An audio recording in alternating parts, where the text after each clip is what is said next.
Hello and welcome to Maurer Glass Podcast. Today, Artimus and I are discussing advertising and the way it has changed over the years.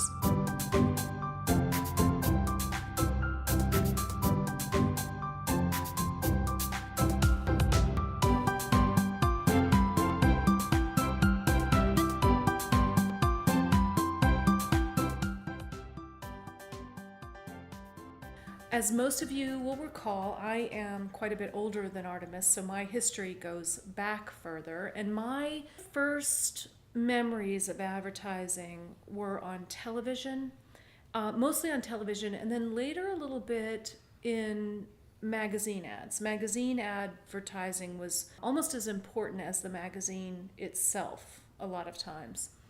And on television ads, I can remember back to the days of whisk and ring around the collar, and so there were advertisements were they were not politically correct in any kind of way.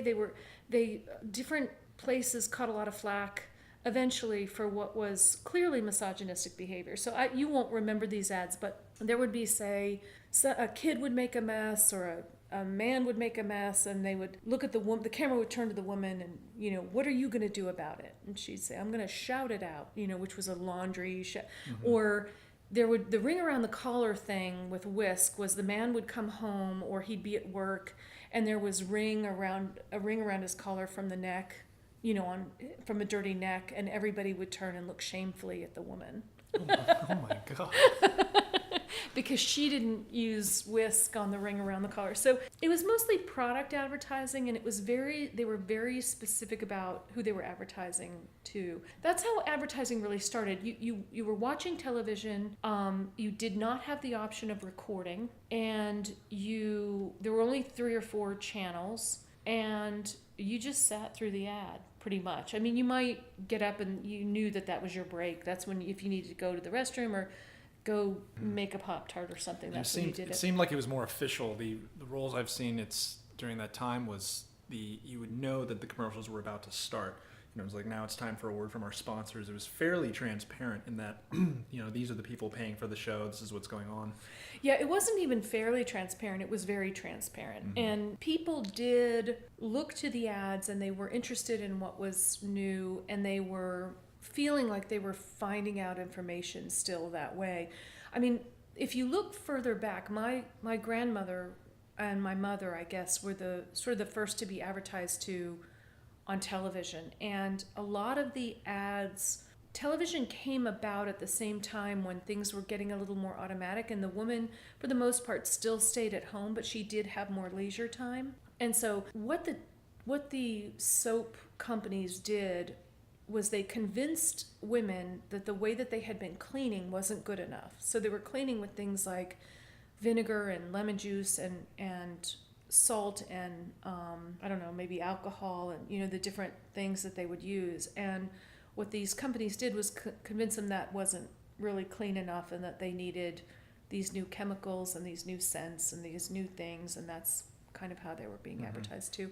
And it's also kind of how you felt in some ways that you knew what was on trend. And I can remember getting magazines and really wanting to look at the ads, and the ads were every bit as important, if not more important even than the articles, to see kind of what was new and what was going on. But there wasn't anything particularly sneaky about it. The first I remember of things sort of being sneaky but not really was in soap operas, where people would watch soap operas specifically for the latest outfits. I'm sure that they were paid or sponsored in some way, but I'm not sure how transparent it was. Also, like on a newscaster or on a certain celebrity, especially doing a talk show or something, there would be a little thing at the end of the television words, at the end that would say, so-and-so's outfit provided by, and that was about it. But yes, for the most part, things were straightforward. And then by the time the 90s got around, so this is when I was growing up as a kid, advertising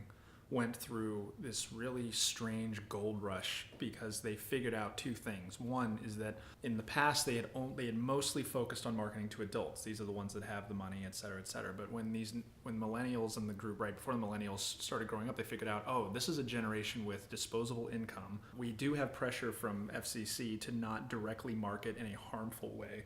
For example, cigarettes, alcohol, but they had to find new innovative ways to get us. And so some of the most clever marketing schemes that are still being used came out of this time. One of my favorite documentaries is by Douglas Rushkoff, he's sort of a communication study expert, and the documentary is called Merchants of Cool.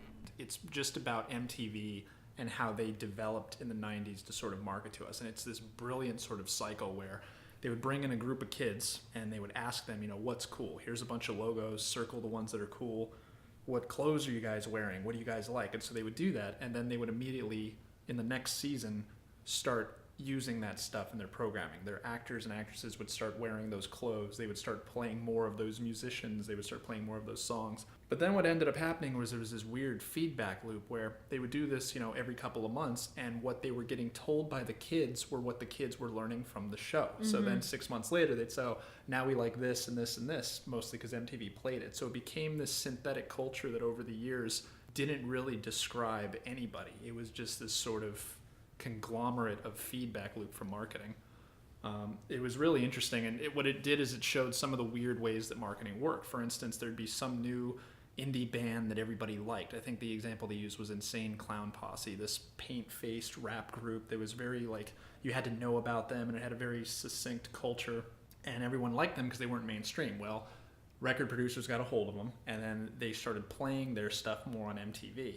And then they would start making weird appearances on WWE where they were playing themselves as wrestlers, and then they would show up in these other shows.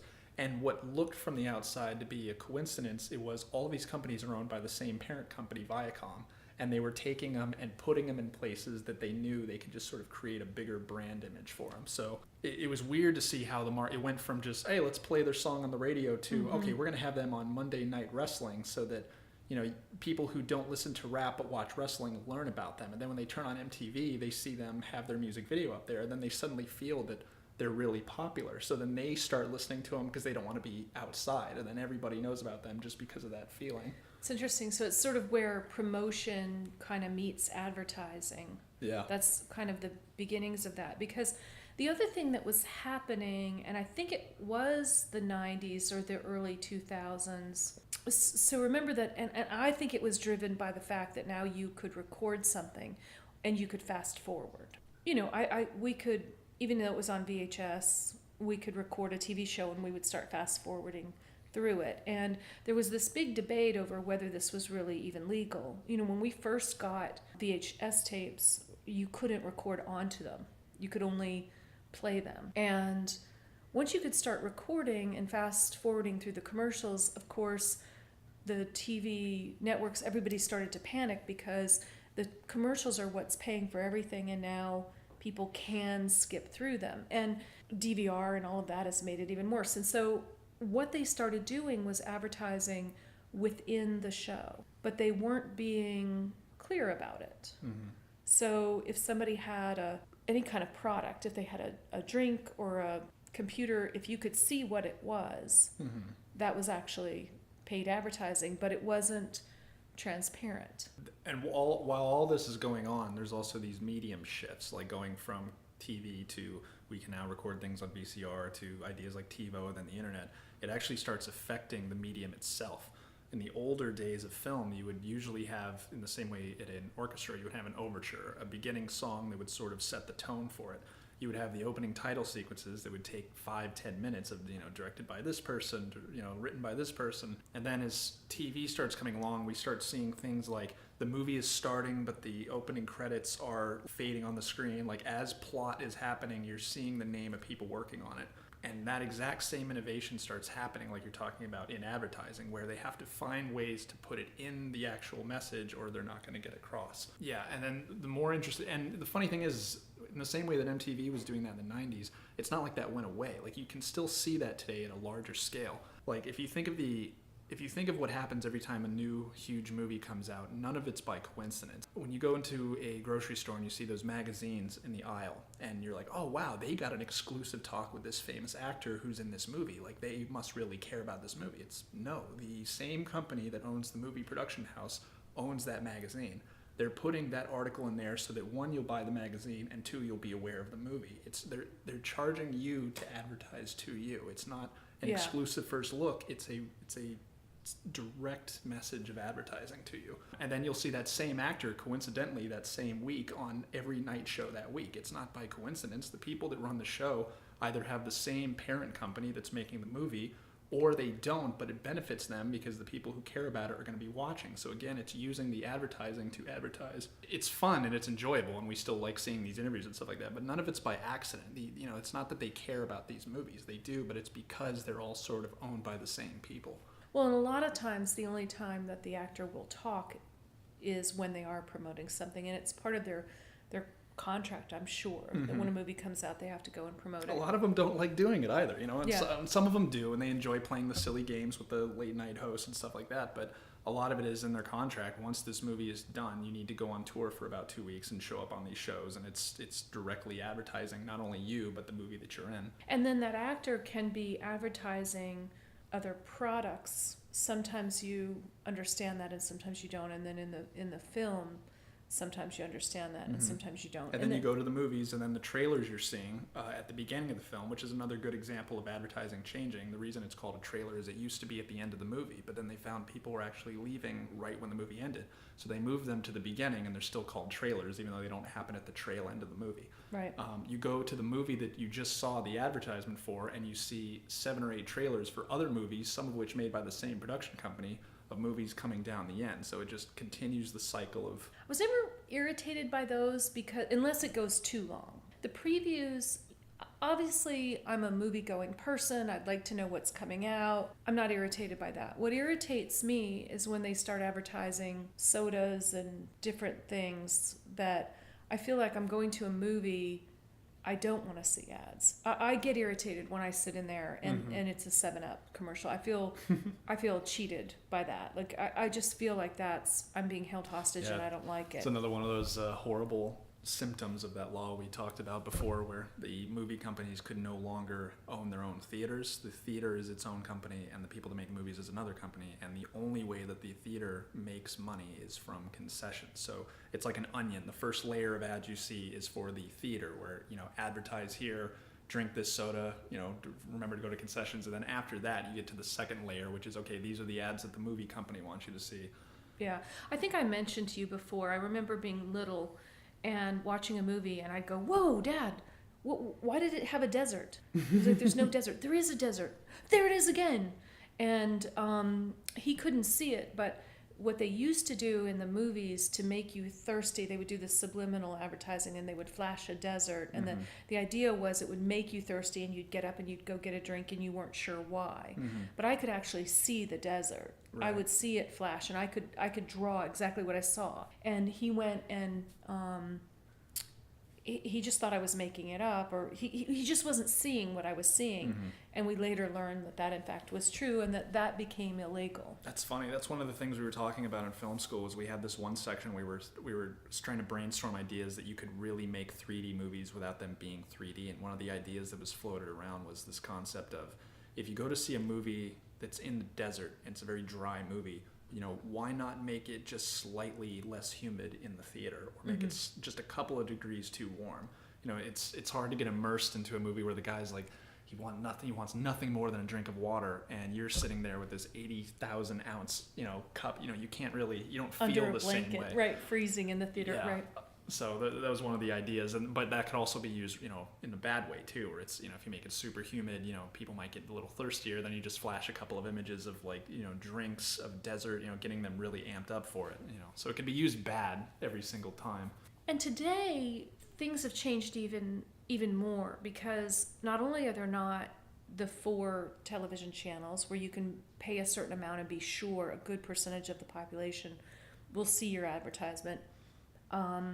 Now we're even beyond the 50 or the 200 channels to people who don't have cable at all, who watch everything on YouTube or or the internet or Hulu or Netflix. And so the question is, how do people really advertise? And they continue to put things in the movies, which I think is interesting because they're not really disclosing it. And for example, you and I were talking about Suits one time. I was like, everybody drives a Lexus. It irritated me that it was a world where every lawyer drives a Lexus. Obviously, it was sponsored by Lexus.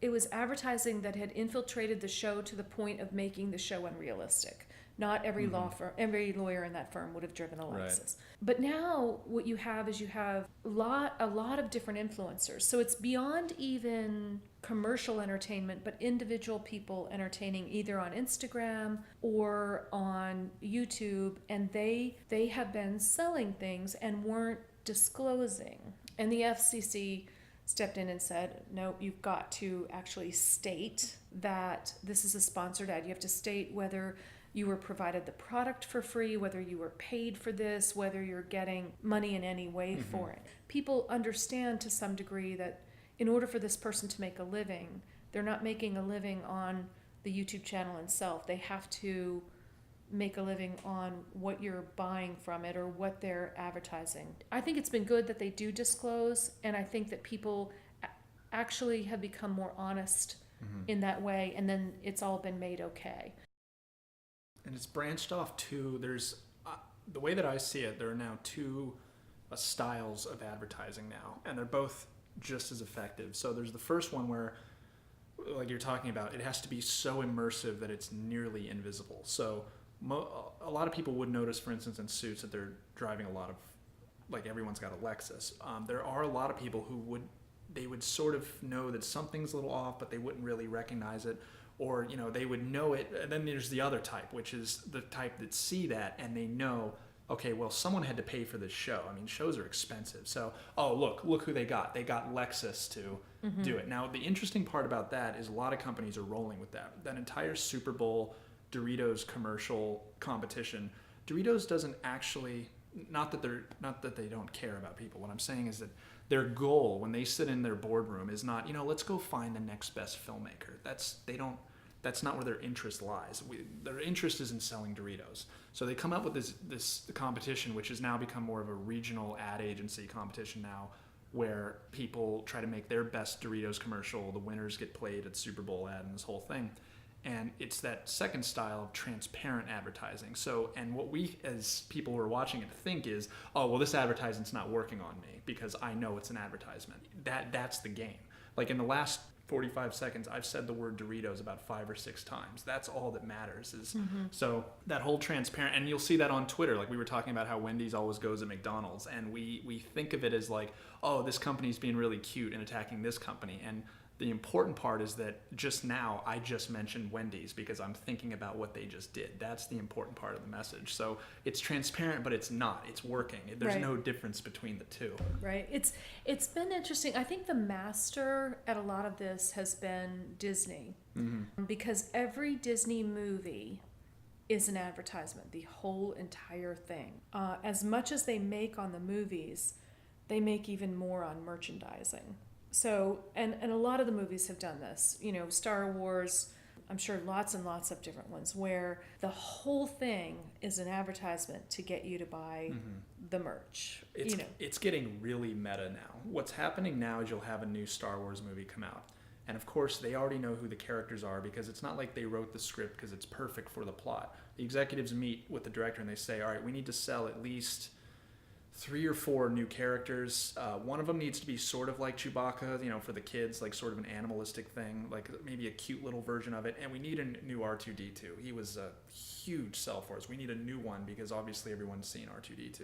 So then they write the story. Well, and we need a female. Right, we need a female. So we need to address the female market, the male market. Yeah, I don't, So then it gets weird though, because then they manufacture the toys for it, in preparation for the holiday season, which by the way, the release date is timed perfectly for Christmas time. And something started happening when people figured that out, is that in the age of the internet, people who either worked at the manufacturers or they were in the know or they got to look at them at first would take pictures of the new toys. post them online, and that would sort of spoil some of the plot. Like, oh, look, they have a version of the toy where he gets shot, or there's a version of him where he's now evil, or this guy's mask comes off and it's this character, right? And that became a problem. Well, now those leaks are still happening, but they're by the movie production company. They're quote unquote leaking pictures of the new action figures, and then people online are freaking out like, oh, what does this mean for the plot? And then they start talking on message board, and all that matters is that they're saying the name of the movie a million times, and it's trending on Twitter, and it's at the top of these news articles. So they're becoming a part of that entire process. And mostly what we've been talking about too are kind of nationally and even worldwide brands, available brands. And all of this has affected local shopping and local stores as well, because back in the day, in addition to the whisk ad and the laundry detergent and the dishwasher detergent and the spick and span and all of those kind of ads, you would see a local store. So what the TV stations could do is they would sell the national advertising, and then there were always these local spots. So for a reasonable price, your local restaurant and your local boutique and whatever could market to you. And magazines and newspapers were the same way, especially newspapers. There was a lot of newspaper advertising, and you'd go and get your coupons and you'd know about local shopping there. And then radio was another big one, which radio has been replaced a lot by things like Spotify and even podcasting. And so they're more national. Everything is more national and global. And I think that there's especially a challenge for local merchants to advertise. Mm-hmm. It's harder, I think, than it ever was. There is no newspaper, pretty much. There is no, people just aren't watching local television. I guess there's some local radio. And so what they're having to do, I guess, is this, I don't know what they're doing exactly. There are different sort of shop local things, but they are taking to Instagram and not so much YouTube, because YouTube is harder. Yeah, they're having to get really, really clever. And a lot of that cleverness is still rooted in the internet. For example, in the early 2000s, there were whole blog posts dedicated to local shops that had funny street chalkboards, where they put their little message of, we got 2 for $1 today or this. Well, some places started getting really funny and controversial a little bit, so they would start going viral. As that kept going, that became a thing where now a lot of them, their strategy is, let's make something really funny and post it on certain blog sites to get some people to just see it and hope, and a lot of those people will be from here. Like, oh, I didn't know that place is down on this street. Let's go try it out. Right. I think there's also a combination, because I think that the different consumers are, they're not necessarily shopping locally either. They're looking mostly online. So it's interesting how kind of media, advertising, shopping, and culture all blend together and create one big picture. Yeah, the whole thing is different. And as you start a business, whether it be a product business, a service business, how to advertise it isn't as clear cut as it used to be. There used to be a formula. You would put coupons in certain mailings. Like, that's a whole other thing. That there were mailings and coupons and all that. A lot of people don't open their mail. They don't even, because they don't even get their bills that way.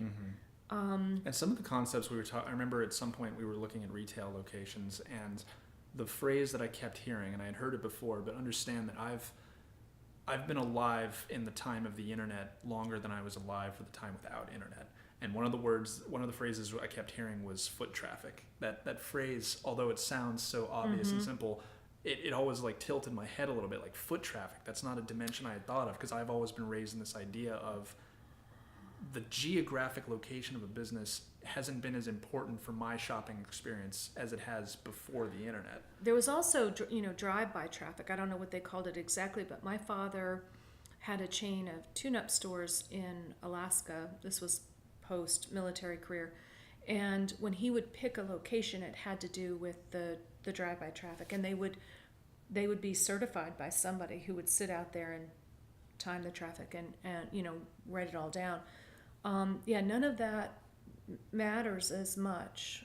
It's interesting. It'll be interesting to see where all of this ends up and how we market to each other. And It's changing so fast, whereas before I could imagine that these changes took place over years. Whereas now, I mean, we've seen social networks come and go in the last 3 months. So marketing habits are changing so fast. And people want to be more individuals than they used to be. When I was younger, it was okay that there were 3 dishwashing detergents and there were 3, we had options, but it wasn't so many. And we didn't expect, we felt connected by using some of the same products and the same things and kind of being in the know because everybody had their Jordache jeans or their, Calvin Kleins or whatever it is. And so we didn't feel diminished in any way because all the girls in our pack had the same jeans on. We didn't, but now everybody wants more individuality. They want to feel like they haven't been marketed to, that they're unique and that they've discovered things. And the truth is, there are a lot more brands and there is a lot more opportunity to be individual. And so the challenge then is in everybody finding each other, finding the match. Right, because you want to, you obviously want to make something that appeals to a lot of people, but you want those people to feel like, this doesn't appeal to everyone. Right. So that's a strange balance to try to navigate. Right, you can get more specific about who you are trying to attract, and therefore you can have more of a voice in what it is that you're creating because you're not really trying to create something watered down for the masses. And so that's why you can get somebody who, makes vegan, organic potato chips and nothing else, or, whatever On it is. On Tuesdays and Thursdays, right. Between the hours of 3 p.m. and 4. Right. This whole thing has produced some very interesting approaches to advertising. So there were different guerrilla marketing campaigns where, I don't know, they would have some character show up and go and scare people, or, things that they were trying to get to go viral. But what they were really doing was marketing something. I think somebody did something with Rosemary's Baby and some different bizarre situations. And then there were the ones, I remember you got really excited about one. Yeah, the most elaborate one I think I've heard about in a while. I was working on a web series for one of my professors / mentors in college, and one of the books he handed me was it was a book called The Art of Immersion, and it talked about these sort of strange, long-term, elaborate puzzles that these corporations or brands or projects had done to sort of get people interested. And one of my favorite ones from the book was for the movie The Dark Knight. It was the Batman movie sequel to Batman Begins, directed by Christopher Nolan. And this one was elaborate. Now, I'm not going to get all of the points exactly right because it was really elaborate, but the general idea of it was it started with like a couple of people. So a couple of months before the movie came out, like a few people got like a random email from, for whatever list. And in this email was like it was sort of like a police report. It was very dense and it looked like a real police report. And somewhere in the police report, it had information that like only from the Batman universe did it work. It was like the name of a character or the name of a street. It was something like that. If you basically decoded it in the right way, it led them to like a link to a website, and the website was all set up and ready. And so a few people that got the email cracked the code, went to the website. Then on the website, it gave them weird instructions for like, at some point they went to like a bakery, and the baker had been instructed to, if someone comes in there asking for that, to hand him a cake that he had made, and inside the cake there was like meanwhile, all over the country, people were going into bakeries all over, right. Asking for something. And they were following. The people that weren't doing it were like, oh, did you go to the bakery? What did you find? Nothing? Okay, cool. How about you? And so it became this online community of people like rooting for each other, like, go to 17th Street, go see what's there. And so then they just kept going and going and going until they eventually got to the point to where the final couple of people unlocked the new trailer for the movie on this special website. But they had to do all of this stuff, and by the time... Well, wait a minute. When they got to the right baker, what did they get? They got like a cake, and inside the cake was like I think there was like a salt, At this point, was it a stale cake? Did he go, don't eat this? This has been here for 2 months. Well, I mean... it's one of those things where like he was probably like, wait, you want me to? I've always wanted to put a shiv in a cake. Like, thank you so much, Chris Nolan. I've always wanted to bake something like this. So yeah, so they just sort of got around each other, and it was just a really cool little marketing thing. And at the same time, everyone involved knows what's happening. They know it's an advertisement. They know they're being duped, but it's so fun they can't not do it. Right. So it's part of that weird transparent style. where you sort of feel like you're above the advertising if you know about it, but you're not. You're exactly who the advertising is for. So it becomes permission advertising or permission marketing because at some point you said, yeah, I'm buying into this. I know I'm on a chase. How great. And remember Bat Kid? Do you remember that whole thing? No. They did the whole thing. They locked an entire city down, basically. And they had planned out this whole thing where he was going to dress up as Batman. His dad was going to take him. He would go meet this guy who was dressed up like the Penguin, and he would have this whole thing where he'd have to go to City Hall and do this. And by the end of the day, where he was rescuing this damsel in distress, like the whole city was on it, and like the nation was on this hashtag talking about it, like "Go Bat Kid, go!" Like, and they were documenting it, like, "Oh, he's in the police car. They're now escorting him all the way to the headquarters where he's going to meet the Riddler, and they're going to do something." Wow, it was great. And there's a documentary that came out about the whole experience, which is really great. When my son was 6, we were sitting at a bar. Of course, it was a sushi bar, and it was Halloween, and we were getting our sushi before Halloween, and he's in his Batman costume, and we're sitting at the sushi bar, and a guy walks in and says, "Hey, Batman," and my son just says, "Hey," and then it seemed like every guy, women didn't do it, but every guy who walked in that bar said, "Hey, Batman." And eventually my son started getting a little nervous, and then finally he had his head in his hands. And I said, "Honey, what's wrong?" And he said, "Mom, these people think I'm the real Batman. I hope they don't expect me to save anybody." I love that. I love that your son, in a moment of realizing the greatest dream of most children, which is to become Batman, your son's first thing is, "Oh God, do I have responsibility now?" Quickly transitioned into... Please no. I'm just a kid. This is my mom. We're here for sushi. I'm going trick-or-treating later. If you need someone to defuse a bomb, I'm not the guy. I just can't handle the stress. Boy, he pawned off that responsibility quick.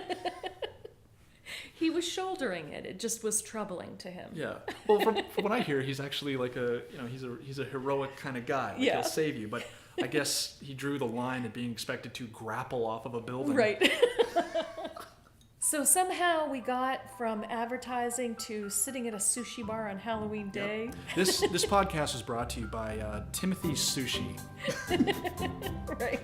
We hope you enjoyed this episode of Maurer Glass Podcast. If you like our podcast, please give us a good review on iTunes. We would love to read what you have to say.